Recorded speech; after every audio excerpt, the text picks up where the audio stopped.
What is up, guys, and welcome back to the Concrete Edge right here on Deco-Crete TV, on-site edition today. And today's topic is going to be all about concrete tools, especially the most basic concrete tools, the ones you would need to pour and finish an exterior slab of concrete. So stay tuned and you're going to learn all about it.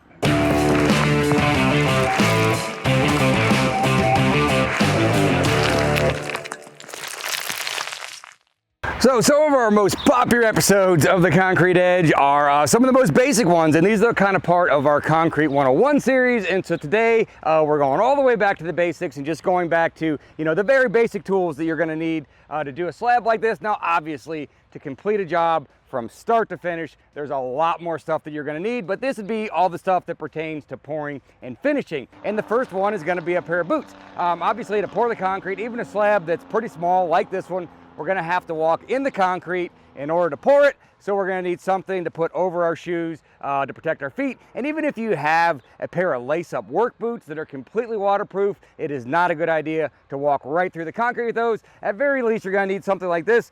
This would be just a slip-over style made to go over your shoes, over your boots. This is what I prefer. I really love these ones here from Treads, but there are plenty of options out there to choose from. Or this could be a pair of muck boots or something like that. A lot of guys really like those, but some kind of boots to keep the concrete off your feet and your legs. Next up is going to be a tool brush or a scrub brush, something like this. Come on, guys, no dirty tools. We're gonna go through all this stuff, and this is gonna last, these tools are gonna last you a long, long time if you take care of them. And just hosing your tools off after you're done pouring, I mean, that's a good start, but I was always taught that job is never done until we run over it with a brush and get all the concrete off it, because we're gonna get concrete all over these tools, and we wanna make sure that it comes back off, or it's just gonna build up and get worse and worse every time you use it. So next up is going to be a wheelbarrow, and this is gonna be used for multiple different things around the job site.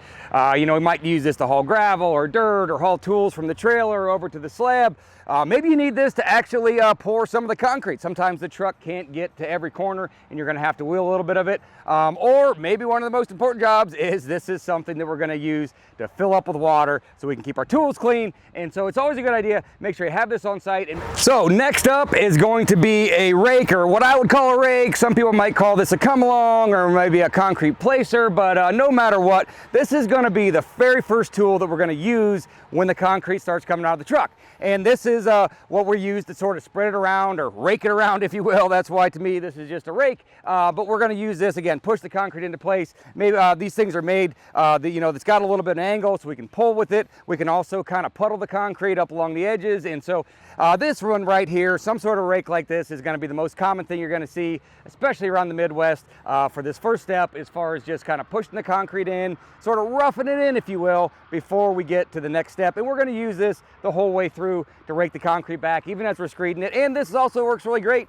to rake your gravel for your sub base before the concrete even shows up. So next up is going to be a screed, or a screed rod, or just a rod, or some people might call this a straight edge or a strike off iron or something. There's tons of different names for them, but the proper term would be a screed. And this is going to be the thing, after we get everything roughed in with that rake and get it mostly in place, we're going to need to run something over it to give it that final strike, to make sure everything's on plane, to make sure the water's draining if it's an exterior slab, or if it's an interior slab. This is what's going to make sure that it's level. And so just trying to rake the concrete into place isn't good enough. Gonna need something like this. Now, this could be more automated. There's other options out there like vibra screeds, or even on a really large scale, maybe a laser screed. But for most concrete slabs, kind of like this one, just a normal old hand screed like this is gonna be what you want. This is my personal favorite one here, is the Easy Screed from Marshalltown. But again, tons of different manufacturers, tons of different options. If you don't like this one, there are plenty others to choose from. Now, they might look a little bit different shape, size. They might have a different style handle. They might not have any handles at all. Some of them might be really long and made for two-man screeding, but no matter what, some sort of a screed board is gonna be very, very important. Now, if you guys are doing this on a DIY level, and this is literally a one-time job, a really straight 2x4 also could work for this. But if you're just getting into concrete and you're planning on doing this for a while, investing with some good screeds is going to be very, very important. After the concrete is all screeded off and everything's looking good, we're going to have to float the surface. And we're going to do the bulk of that work with what's known as a bowl float. And you can see I have two different ones here.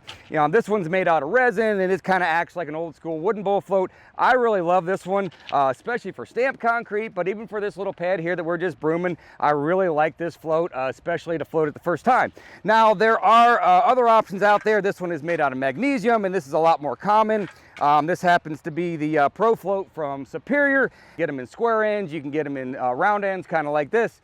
3 feet long, 4 feet long, 5 feet, tons of different options, but generally just the normal old 4-footer like this is gonna be the most common thing you're gonna find. And there are other options on the leveler heads here. There's chain driven options, there's gear driven options. Personally, this Pro Tilt here from Superior, ooh man, that's about as good as it gets. So I love this one, but you know, something that actually tips is what we want, because we're gonna need to change the angle of this as we run it across the surface. Now, to go along with that bowl float, because we're gonna have to send that thing out over the concrete, we're gonna need some sort of a handle to put on here. And you know, this is a pretty common, what you'd see in a bowl float handle. Now, there are different sizes. I just know this to be a normal bowl float handle. And then there's also a skinny style. I've never had a whole lot of use for the skinny ones, but you know, certain parts of the country, I know that those are really popular. These things come, and this happens to be a 6-footer. You can get these things in 8-foot lengths, maybe even longer, I'm not sure. All the manufacturers all make these, but this one right here from Bond Tools, this is my favorite one. I absolutely love it. But basically this end here is gonna go right onto my bowl float leveler head, and then this end is made that I can keep putting handle after handle after handle, and I can really make this thing as long as I need to. So that bowl float is gonna do most of the job for us. That's what's gonna float the bulk of the area, but we're gonna have to have something to work in the edges, and that would be something like this, and this would be known as a, well, what it really is a hand float, but a lot of people might just call this a mag. And the reason they call it a mag is because it's made out of magnesium. Now, not all hand floats are made out of magnesium, but that is the most common thing out there. It's pretty much what I would use all the time. Now, again, same as everything else, tons of different options, lots of different manufacturers. These ones here, I'll be honest, I've had these for quite some time, and you can certainly tell, to be honest with you here, for probably my first 10 years of pouring concrete, I just thought that mags came with wooden handles, and that's all that was available. But it turns out there are other handle options out there, and so nowadays I do prefer something with a rubber handle like this.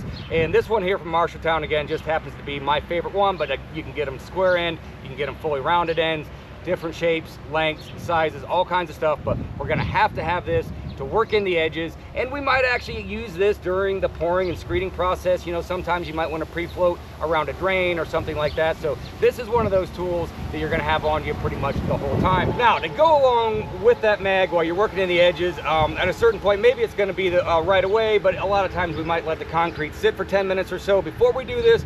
But we're gonna need to run some sort of an edger along our forms or up against the existing concrete, or basically whatever you're pouring up against. We're gonna run this over just to ease the edge down there a little bit so it's not as sharp and make it look nice. And so, you know, tons of different styles of edgers out there. There's border edgers, there's curb edgers, but for a simple slab like this, just a normal old 6x6 edger is all we're gonna need. This one happens to be a 3/8 radius. Some people prefer half, but either way, you know, that's kind of a preference thing. But, you know, for people who've, you know, been in the concrete industry for a while, when you first start out pouring concrete, these are probably the first 2 tools that you learn how to use is gonna be a mag and an edger. When it comes to mag, edgers, bowl floats, those are things that, you know, we're using right away as soon as we screed the concrete to get it all floated off, but we're gonna keep those with us because this is something that we're gonna have to do again as the concrete starts to set up. We're gonna need to float it another time and run our edges another time before we pour our broom across it. You know, if you try to just do this once and then run your broom, it's not gonna look very good. So the bowl floats, the edgers, and the mags are something that we're gonna use, you know, a few times before we actually do our final step.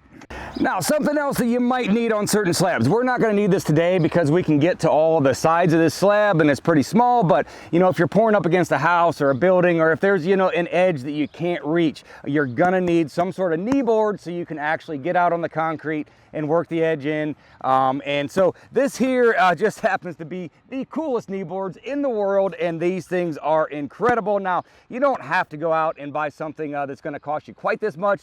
There are certainly cheaper options available, but I'm gonna be honest with you, again, if it's something you're planning on doing for a while and you're trying to invest in some tools, a good set of knee boards like this right here from Deco-Crete, man, you are not gonna regret it. They are worth every penny. Final finishing tool, and again, we're not going to do this today because this slab, we're just going to put a saw cut through it tomorrow to control the cracking. But you know, sometimes maybe this is because of looks, or maybe this is because you're required to do it, but you'll actually have to do a tool joint instead of a saw cut, and it's the same idea as a saw cut, and we have a full video on that if you guys aren't sure the difference. But some sort of groover tools are going to be in order. Now this one here from Craft, this works really good. You know, we can snap a line right where we want our groove, and we can send this little guy out on a bull float handle, and this will cut our groove in for us. And then some sort of a hand tool like this is going to be needed for final finishing, but also to touch up the edges. All right, the last thing we're going to do today is we're going to need to have some sort of a finishing broom to put that broom texture on this slab. And again, that is the most common finish that you're going to find for exterior concrete, is going to be a broom finish. And so once again, just like all this stuff, tons of different options out there. But for today's slab, all we need is just a little old standard green bristle finishing broom. This one happens to be from Magnolia Brush, but there are certainly lots of other options. This is made, there is a hole in this from the factory that's pre-drilled and pre-threaded that we could put just thread a bull float handle right into there with an adapter. I don't love that though, because then we're just stuck at that one angle. So I like to put one of these little brackets on it here. And now I have a tool that I can actually change the angle of this, because sometimes we're going to need to make that steeper or shallower depending on the situation. And then again, this just hooks onto our bull float handle, and if we need one, we need two, we need three, it doesn't really matter. And so this is going to be the thing that's going to put that final broom finish texture on our slab, and we are going to be all done and good to go. Now, another somewhat common finish that you might find, you know, is a little bit more of an old school thing, but a lot of guys still do it, and that would be a hand swirl finish. In that case, we're not going to need this broom at all. We're going to create the texture using our hand floats, and in that case, we're going to need a few hand floats, and we're going to need knee boards if we're going to do it that way. But again, you know, if you want to see a video, we actually do have a video on swirled concrete if you're interested in that, so go check that out as well. So there you have it, guys. All the basic tools you're going to need to pour and finish an exterior slab of concrete. Thank you guys so much for hanging out with us today. Hopefully this video was helpful to you guys, and well, just let us know by hitting those couple little buttons down there: like, subscribe, share it on social media. Completely free of charge to you, but it means the world to us. And let us know if there's any of your favorite tools that we missed, or if there's any big items. Of course, I'm sure we missed something, guys, so let us know in the comments. At any rate, from all of us here at Deco-Crete TV, thanks for watching, and we'll see you next time. Hey, keep your tools clean.